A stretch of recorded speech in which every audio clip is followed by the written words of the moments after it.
आज हम लोग सुनेंगे अध्याय 6 आत्मसंयम योग। श्री भगवान बोले, जो पुरुष कर्म फल का आश्रय नहीं लेकर करने योग्य कर्म करता है वो सन्यासी तथा योगिक और केवल अग्नि का त्याग करने वाला सन्यासी नहीं तथा केवल क्रियाओं का त्याग करने वाला योगी नहीं है। हे अर्जुन, जिसको सन्यास ऐसा कहते हैं उसी को तुम योग जान, क्योंकि संकल्पों का त्याग न करने वाला कोई भी पुरुष योग नहीं है। इस श्लोक में गीता अध्याय 3 नंबर श्लोक 3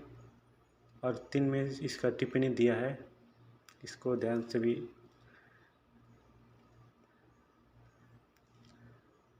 योग में आरूढ़ होने की इच्छा वाले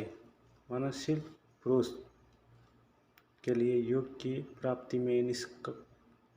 निष्काम भाव से कर्म करना ही योग हेतु कहा जाता है और योगारूढ़ को हो जाने पर उस योगरूढ़ पुरुष का जो सर्वकल्पों का भाव है वही कल्याण में हेतु कहा जाता है। जिस काल में न तो इंद्रियों के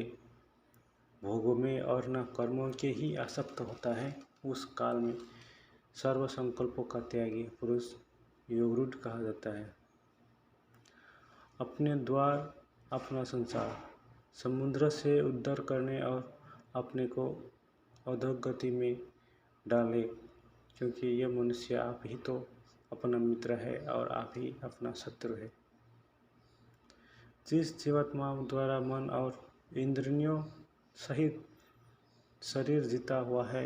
उस जीवात्मा का तो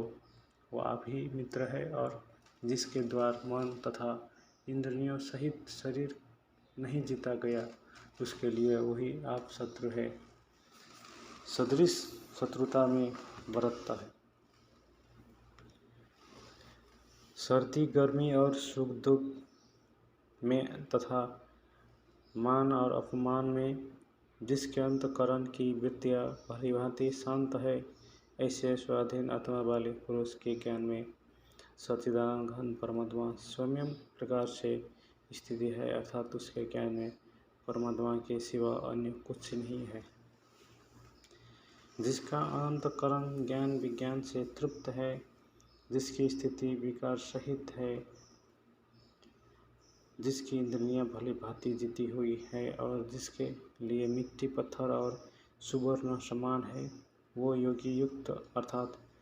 भगवा प्राप्त है, ऐसा कहा जाता है। हृदय स्वार्थ रहित सबका हित करने वाला मित्र, बैरी उदासीन परंपरा पक्षपात रहित मध्यस्थ दोनों और की भलाई चाहने वाला द्वेष और बंधुगणों में धर्मात्माओं में और पापियों में भी समान भाव रखने वाला अत्यंत श्रेष्ठ है। मन और इंद्रियों सहित शरीर को बस में रखने वाला आशा रहित और संग्रह रहित योगी अकेला ही एकांत स्थान में ही स्थिति होकर आत्मा को निरंतर परमात्मा में लगाए। शुद्ध भूमि में जिसके ऊपर क्रम कुशा मृगछला और वस्त्र पीछे हैं, जो न बहुत ऊंचा है और न बहुत नीचा, ऐसे अपने आसन को स्थित स्थापना करके उस आसन पर बैठकर चित्त और इंद्रियों की क्रियाओं को वश में रखने हुए मन को एकाग्र करने अंतःकरण की शुद्धि के लिए योग का अभ्यास करें। काया सिर और गले को समान एवं अचल धारण करने के और स्थिर होकर अपनी नासिका के अग्रभाग पर दृष्टि जमा कर अन्य दिशाओं को न देखता हुआ ब्रह्मचारी के व्रत में स्थिति भय रहित तथा भली भांति शांत अंतःकरण वाला सावधान योगी मन को रोककर मुझ में चित्त वाला और मेरे परायण होकर स्थिर होए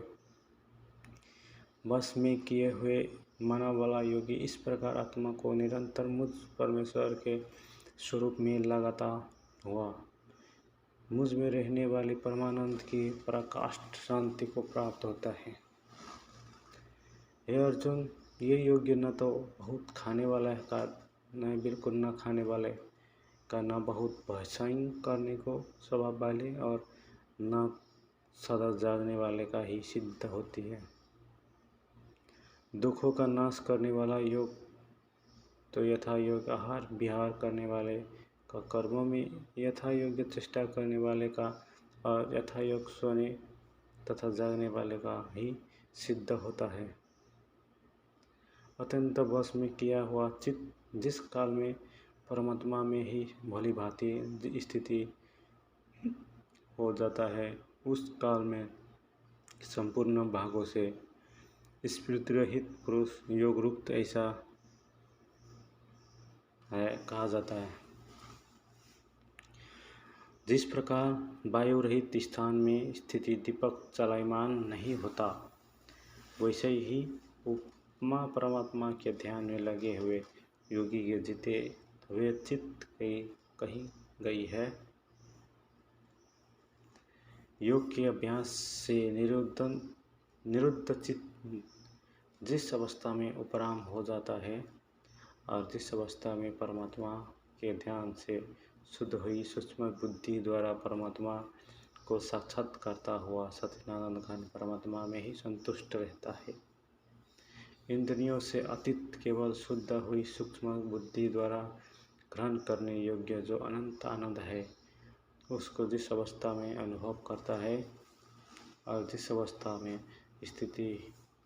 योगी परमात्मा के रूप से विचलित होता नहीं है। परमात्मा की प्राप्ति रूप जिस लाभ को प्राप्त होकर उसे अधिक दूसरा कुछ भी लाभ नहीं मानता और परमात्मा प्राप्ति रूप जिस अवस्था में स्थिति योगी बड़े भारी दुख से चलायमान नहीं होता, जो दुख रूप संसार के संयोग से रहित है तथा जिसका नाम संयोग है, उसको जानना चाहिए। वो योग न उकाताए हुए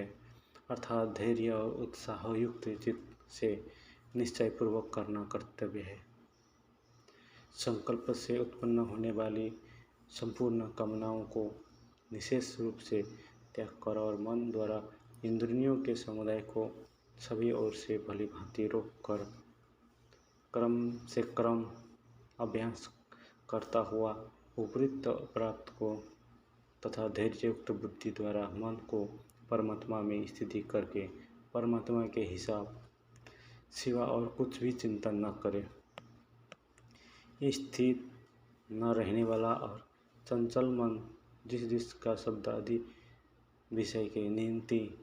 से संसार में विचरता है, उस विषय से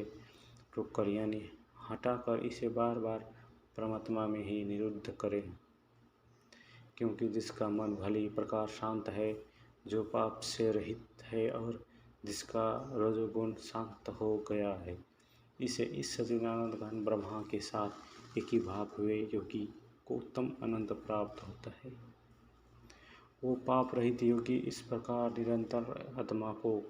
परमात्मा में लगाता हुआ सुखपूर्वक परम ब्रह्मा परमात्मा की प्राप्ति रूप अनंत आनंद का अनुभव करता है। सर्वव्यापी अनंत चेतन में एक ही भाव से स्थिति रूप योग से युक्त आत्मा वाला तथा सब में संभाव से देखने वाला योग्य आत्मा को संपूर्ण भूतों में स्थिर और संपूर्ण भूतों को आत्मा में कल्पित देखता है। जो पुरुष संपूर्ण भूतों में सबके आत्मा रूप मुझ वासुदेव को ही व्यापक देखता है और संपूर्ण भूतों को मुझ वासुदेव के अंतर्गत देखता है, उसके लिए मैं अदृश्य नहीं होता और वो मेरे लिए अदृश्य नहीं होता।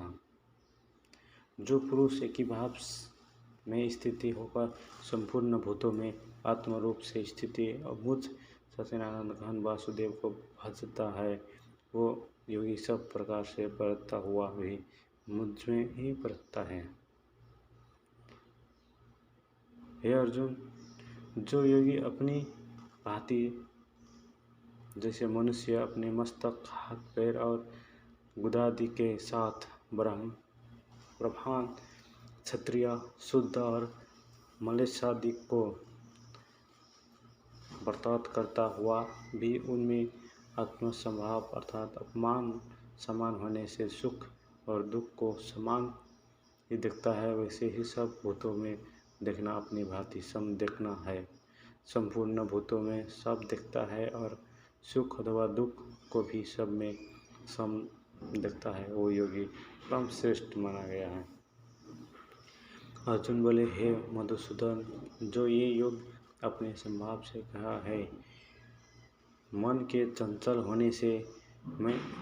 इसकी नित्य स्थिति को नहीं देखता हूँ, क्योंकि हे कृष्ण, ये मन बड़ा चंचल प्रथम स्वभाव वाला बड़ा दृढ़ और बलवान है, इसलिए उसको बस में करना मैं वायु को रोकने की भांति अत्यंत दुष्कर मानता हूँ। हे भगवान बोले, हे महाबाहो, निसंदेह मन चंचल और कठिनता से बस में होने वाला है, परंतु हे कुंती पुत्र अर्जुन, ये अभ्यास और वैराग्य से बस में होता है। जिसका मन वश में किया हुआ नहीं है, ऐसे पुरुष द्वारा योग दुष्प्राय है, और वश में एक किए हुए मन वाले प्रयत्नशील पुरुष द्वारा साधन में से उसका प्राप्त होना सहज है, ये मेरा मत है। अर्जुन बोले, हे श्री कृष्ण, जो योग में श्रद्धा रखने वाला है किंतु संयमी नहीं है, इस कारण जिसका मन अंतकाल में योग से विचलित हो गया है, ऐसा साधक योग की सिद्धि और अर्थात भगवान साक्षात्कार को न प्राप्त होकर किस गति को प्राप्त होता है। हे महाबाहो, क्या वो भगवा प्राप्ति के मार्ग में मोहित और आश्चर्यरहित पुरुष छिन्न भिन्न बादल की भांति दोनों ओर से भ्रष्ट होकर नष्ट हो तो नहीं हो जाता? हे कृष्ण, मेरे इस संयम को संपूर्ण रूप से छेदन करने के लिए आप ही योग्य हैं, क्योंकि आपके सिवा दूसरा इस संयम का छेदन करने वाला मिलना संभव नहीं है। श्री भगवान बोले, हे पार्थ, उस पुरुष का न तो इस लोक में नाश होता है न परलोक में ही, क्योंकि ये परम प्यारे आत्मा द्वारा के लिए अर्थात भगवा प्राप्ति के लिए एक कर्म करने वाला कोई भी मनुष्य दुर्गति को प्राप्त नहीं होता। योग भ्रष्ट पुरुष पुण्यवानों के लोक को अर्थात स्वर्ग आदि उत्तम लोगों को प्राप्त होकर उनमें बहुत वर्षा तक निवास करने फिर शुद्ध आचरण वाले श्रीमान पुरुष के घर में जन्म देता है, अथवा वैराग्यवान पुरुष उन लोकों में न जाकर ज्ञानवान योगियों के ही कुल में जन्म लेता है। और परंतु इस प्रकार का जो ये जन्म है सो संसार में निसंदेह अत्यंत दुर्लभ। वो उस पहले शरीर में संग्रह किए हुए बुद्धि संयम को अर्थात समृद्धि रूप योग के संस्कारों और अनायास ही प्राप्त हो जाता है। और हे कुंतनंदन, उसके प्रभाव से वो फिर परमात्मा की प्राप्ति रूप सिद्धि के लिए पहले से भी बढ़कर प्रयत्न करता है। यहाँ वो शब्द से श्रीमानों के घर में जन्म लेने वाला योग भ्रष्ट पुरुष समझना चाहिए। वो श्रीमानों के घर में जन्म लेने वाला योग भ्रष्ट प्राप्ति वह भी उस पहले के अभ्यास से ही नहीं संदेह भगवान की ओर आकर्षित किया जाता है, तथा समृद्धि रूप योग का जिज्ञासु भी वेद में कहे हुए सकाम कर्मों के फल को उल्लंघन कर देता है। परंतु प्रयत्न पूर्वक अभ्यास करने वाला योगी तो पिछले अनेक जन्मों में संस्कार बल से इसी जन्म में संशुद्धि होकर संपूर्ण पापों से रहित होकर फिर तत्काल ही परम गति को प्राप्त हो जाता है। योगी तपस्वियों से श्रेष्ठ है, शास्त्र ज्ञानियों से भी श्रेष्ठ माना गया है और सकाम कर्म करने वालों से भी योगी श्रेष्ठ है। इससे अर्जुन तुम योगी हो। संपूर्ण योगियों में भी जानो श्रद्धावान योगी मुझ में लगे हुए अंतरात्मा से मुझको निरंतर भासता है, वो योगी मुझसे परम श्रेष्ठ मान्य है।